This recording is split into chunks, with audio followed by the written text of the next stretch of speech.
Good evening children. Exam ஹாலுக்கு போயிட்டு 10th exam duty, இன்றைக்கி தமிழ் எக்ஸாம் இல்லையா, எக்ஸாம் டியூட்டிக்கு போயிட்டு இப்போ தான் வரேன். வந்த உடனே உங்ககிட்ட பேசணும்னு தோணுச்சு, அதுக்காக தான் இந்த பதிவு. தேவர் ட்ரைங் டு காப்பி. நான் என்ன சொல்கிறேன், இந்த ஒரு வருஷம் படிக்கல, ஒரு 35 மார்க்குக்கு படிக்க முடியலையா உங்களால்?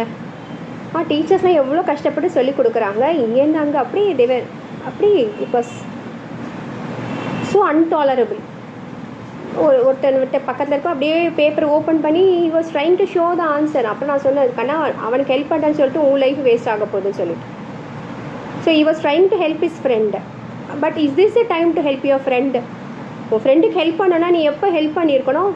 அவன் படிக்க மாட்டான், படிக்கலான்னு தெரியும் போது அப்பா அவனை கூப்பிட்டு வாடா நம்ம 2 பேரும் சேர்ந்து படிக்கலாம், அவனை படிக்க வைக்க நீ ஹெல்ப் பண்ணலாம்.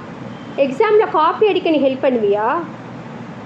அதெல்லாம் யாராவது ஸ்குவாடு இல்லை நானே ரொம்ப ஸ்ட்ரிக்ட் டீச்சராக இருந்து ஸ்குவாடுக்கிட்ட மாட்டி விட்டுருந்தானா அந்த பையன் லைஃபு காலி தானே இல்லையா? ஆனால் நான் ஒரு வாட்டி சொன்னோன்னே அவன் கேட்டுட்டான். he didn't show the answers. But அது கரெக்டே நீ நினைக்கிறியா சொல்லு? ஃப்ரெண்டுக்கு எப்போ ஹெல்ப் பண்ணலாம்? எக்ஸாம் ஹால்லையா? வெளியில் ஹெல்ப் பண்ணலாம். எக்ஸாம் ஹாலுக்கு வெளியில் ஹெல்ப் பண்ணலாம். அவன் படிக்கிறதுக்கு சொல்லி கொடுத்துருக்கலாம், அவன் கூட சேர்ந்து நீயும் படிச்சிருக்கலாம். இதெல்லாம் இம்பார்ட்டண்ட்டாக வாடா நான் அவனுக்கு சொல்லித்தரேன்னு சொல்லிட்டு சொல்லி கொடுத்துருக்கலாம். பட் எக்ஸாம் ஹாலில் காப்பி அடிக்க ட்ரை பண்ணாத. 3 வருஷம் டிபார் ஆகிடுவேன். ஓகேவா? ஸோ ப்ளீஸ் படிங்க. இப்போ அடுத்த இங்கிலீஷ் எக்ஸாமுக்கு யூ ஹாவ் டைம். இனிமேல் இப்போத்துல படிக்காத இங்கிலீஷ் ஒன்றுமே இல்லை, அவ்வளோ ஈஸி. படிக்கவே இல்லைன்னா கூட இங்கிலீஷ் பாஸ் ஆகிடலாம்.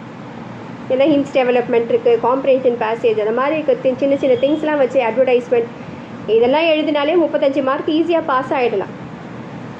உங்களுக்கு டீச்சர் சொல்லி கொடுத்துருப்பாங்க, அதை கவனமாக இன்னொரு வாட்டி ரிவைஸ் பண்ணு. புதுசாக எதையும் படிக்காத, ஏற்கனவே படித்ததே ரிவைஸ் பண்ணு. ஃப்ரெண்ட்ஸுக்கு சொல்லிக் கொடு, ஹெல்ப் பண்ணு.